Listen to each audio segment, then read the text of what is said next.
गांव की मिट्टी में बसी हर खुशी ने एक नई दिशा पकड़ी थी। रोहन, जो अपनी कल्पनाओं में रंग भरने की कला में माहिर था, ने एक जादुई किताब का सहारा लिया।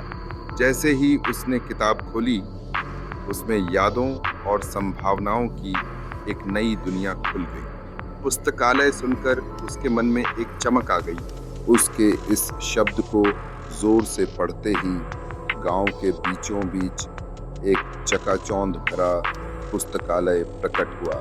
गांव के लोग आश्चर्यचकित हो उठे। उनकी आंखों में एक नई उम्मीद का प्रकाश झलका, जैसे उन्होंने पहले कभी सपने में नहीं देखा था। रोहन, तुम्हारे इस उपहार ने हमें नया जीवन दिया है।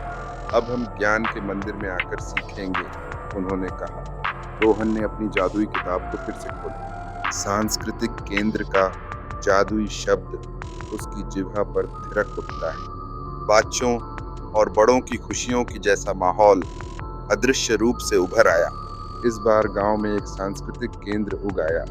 वहां आयोजित नृत्य और संगीत का रसिया माहौल गांव के संगीत को सुनहरे रंगों में रंगने लगा। हस्तशिल्प के प्रदर्शन और सांस्कृतिक कार्यक्रमों ने गांव में उत्सव का माहौल बना दिया। सभी ने एक सुर में चीत्कार की, रोहन, तुमने हमें हमारे सांस्कृतिक गर्व को पुनर्जीवित करने का मौका दिया है। रोहन की उत्साह और कल्पनाओं का सफर रुका नहीं। जब उसने सोचा कि होटल का जादू क्या करेगा, तभी गांव में एक भव्य होटल खड़ा हो गया।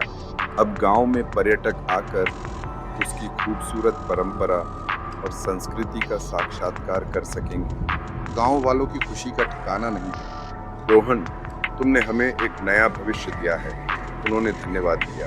आखिरकार जब रोहन ने अपनी जादुई किताब को बंद किया, तो उसका दिल भरा हुआ था।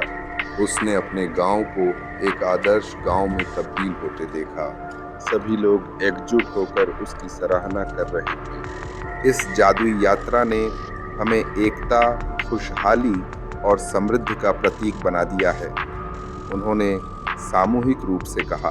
अब रोहन का सपना पूरा हो चुका था और उसने अपनी किताब को एक सुरक्षित जगह पर रख दिया। यह किताब अब गांव की खुशियों का प्रतीक बन गई थी।